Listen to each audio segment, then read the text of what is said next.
Welcome back to Mario 64. We're still going through Thwomps. Sorry, not Thwomp. Womps Forge is totally two different enemies. I get them mixed up too, so it doesn't really. I often forget that Womps are even a thing, if I'm being real. They appear far less often than Thwomps do. Correct me if I'm wrong, I think after 64, they didn't show up again until Galaxy 2. They were in spin-offs. They were in like most of the Mario. Yeah, I'm parties. talking just strictly like major games. Yeah, because they were in Mario parties and stuff. Are they in? They might be in New Super Mario Brothers 1, maybe. I think they are. It's been a while since I They played. needed to give you a reason to actually use the ground pound in that game. Besides, Yeah. I guess so. So anyway, something I noticed is piranha plants have snot bubbles when they're sneezing. Thus they have noses, thus they breathe, thus they don't photosynthesize, thus they're not actually plants. Exposed. Hold on, what's to say they can't do both? Well, no, photosynthesizing is how plants breathe. Yeah, no, but what if they have Having a more than nose one and way of... snot means that You know, we have more airways than to one... lungs. Hold on. I'm just going to say, we have more than one way of breathing ourselves. We have a nose and a mouth. Yeah, no, it's but all they the same. both It's all go the to same tube, hole. though. Yeah, I know. But what if the nostrils and the nose are just... That's not how biology works. For us, sure, we don't have plants. Mario's piranha plants. I'm not going to pretend I am a biology expert on the anatomy of a piranha plant. If you breathe through your lungs, then it doesn't matter which hole the air is going in. The point is, your lungs are processing the air into something you can use. Yeah. But, like, the difference... But if someone's covering my mouth, I have to back up. If the plants breathe with lungs and also photosynthesize, that means they have two separate functions for processing air. Yeah, take that, science.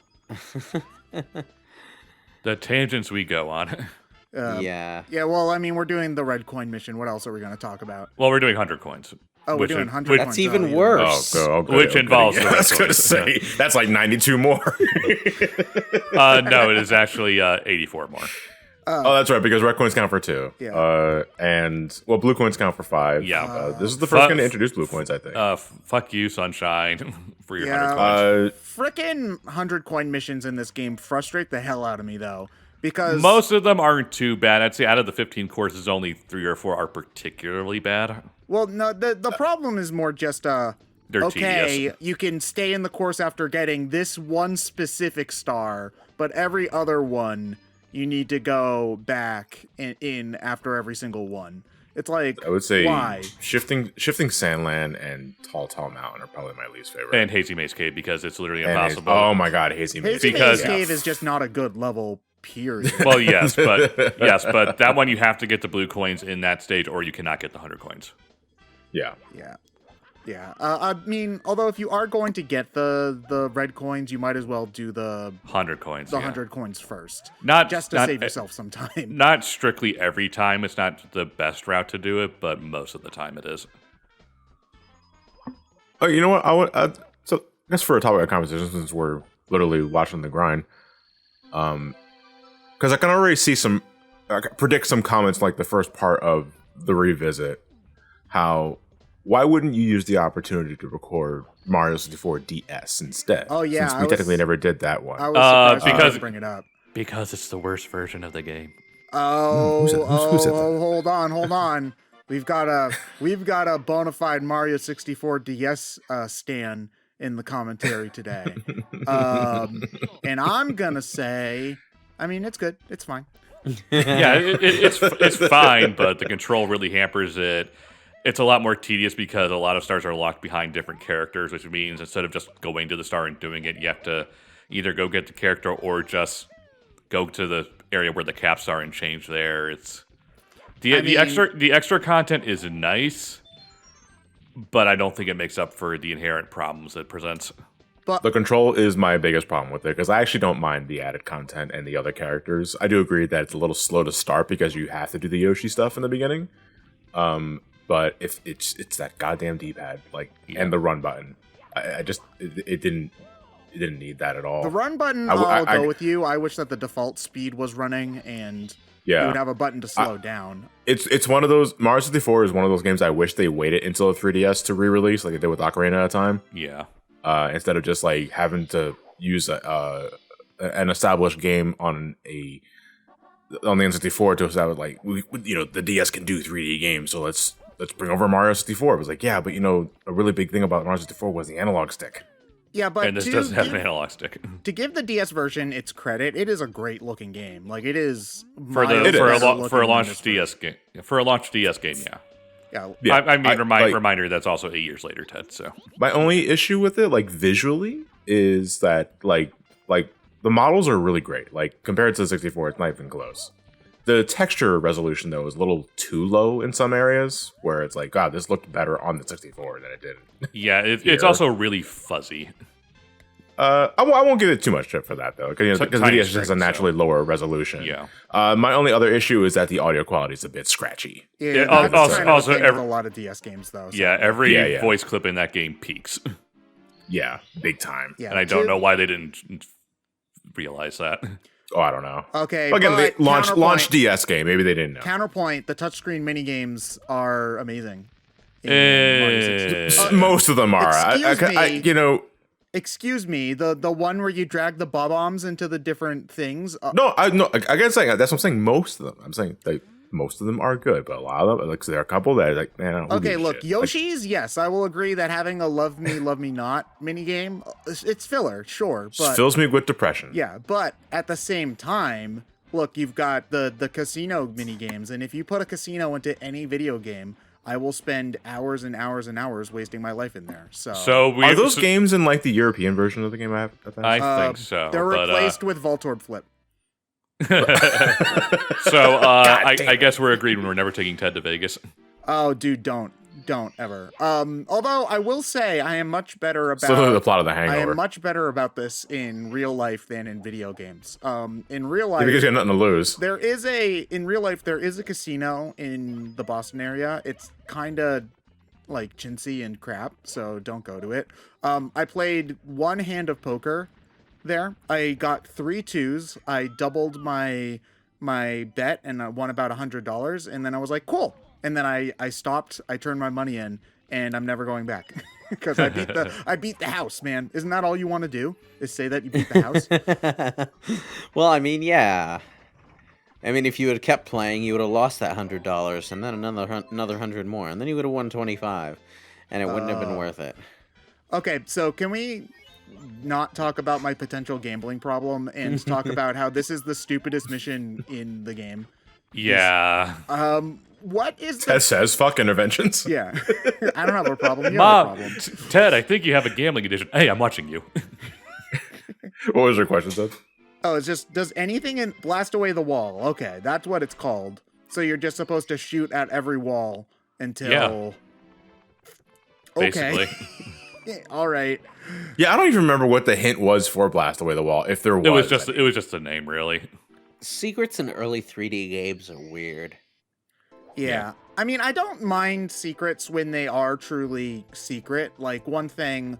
I'm going to bring up Banjo-Kazooie, I guess, a lot, because the two, Mario 64 and Banjo-Kazooie comparisons are a tale as old as time. People have been arguing about which one of these games is better since 1998. But, like, the stuff like the Ice Key and the secret eggs in Banjo-Kazooie, I think, I don't mind those kinds of secrets because they ultimately don't change how you play the main game. Something where getting one of the stars just doesn't really make sense like that, I don't like as much. It's just like, I don't want to have to ram my head against every individual wall in the game. Well, what was the long-held belief? Is that because Mario 64 shared developers with Ocarina at a time?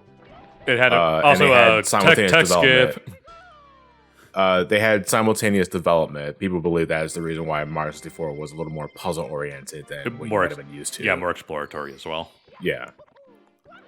I mean, but if that's which I get, but I never yeah, I was gonna say which I get is like which I get, but I don't exactly understand the correlation because the game shares developers doesn't mean that they have to be the same. It had to do with being so early 3D.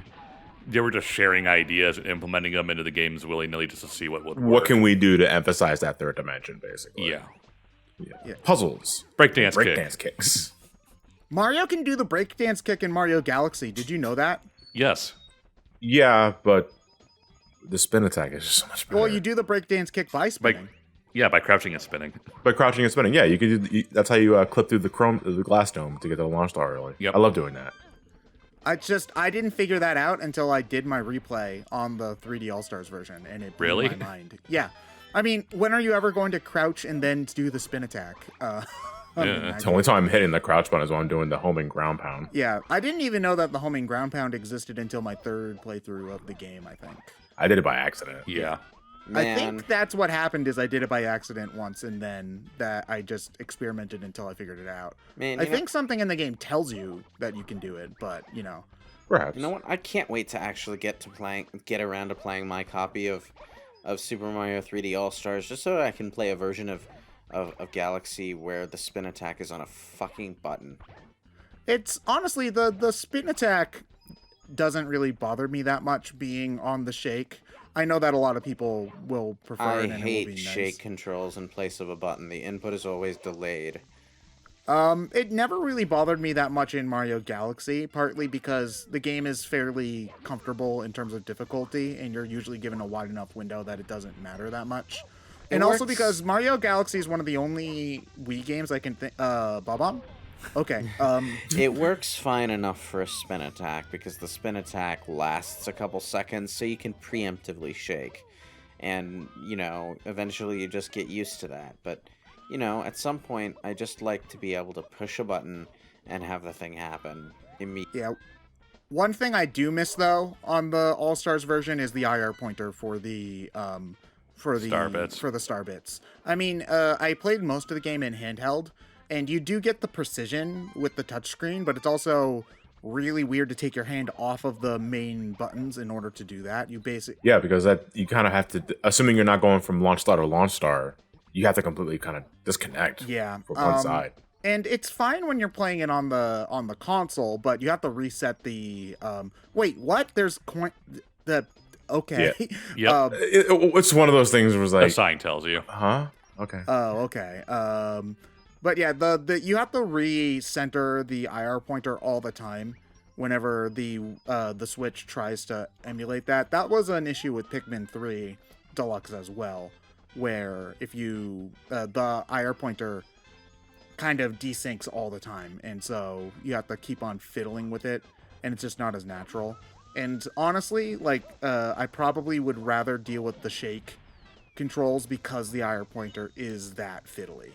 I mean, granted, being able to play Mario Galaxy portably is a joy for me personally, but it was really distracting throughout most of the experience. I have still not played 3D All Stars. Like, as of this commentary, I still have not bought a copy of the game myself because you've only got 3 months, so you better get on that.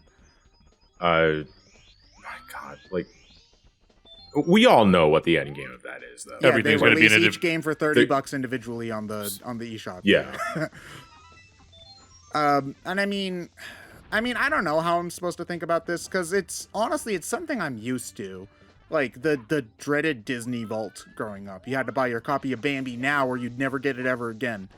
It's not for another year at the very least. Well, the Disney stuff, they always waited a long time. Like, I remember for the stuff on VHS, once it was off of VHS, they didn't come back until DVDs were a widespread thing.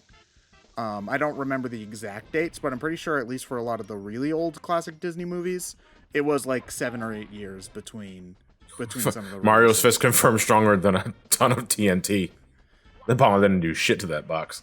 Yeah. So, I don't know.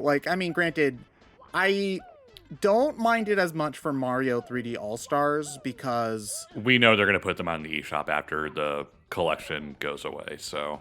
These are also highly... I guess except for kind of Sunshine. Because, Sunshine, no, not with Sunshine. Yeah, but Mario 64 and Galaxy are widely available, extremely popular games, so they're not really hard to get. Stuff like Mario 35, where that's just a game that's only going to have like a 9-month lifespan, or the Fire Emblem thing especially, where this is That the one confuses only the hell out of way me. a large amount of the audience is going to be able to play that game. Because even Shadow Dragon, the remake on DS, sold really poorly and is really hard to get. It's also not a super great version of the game. Yeah, so That like I mean, I'm not dying to play the NES version of that game either, but The NES version at least has some, hey, it's an NES game released in 2020. yeah, it having has some to it. historical significance for sure. That having been said, if you have a Wii U, you can get the DS version for that. Oh, I forgot that the DS version was on the Wii U, but there might be more DS versions of Shadow Dragons than Wii U's out there, so He's not wrong. Yeah. Now, if only Nintendo would actually, re-release this collection proves they can port GameCube games pretty much whenever they want. So why haven't they? Well, there were a lot of porting issues with the Sunshine version. Like, from what I've seen, Sunshine is the wonkiest port out of the three by a long shot. That's because of all the trigger stuff than anything.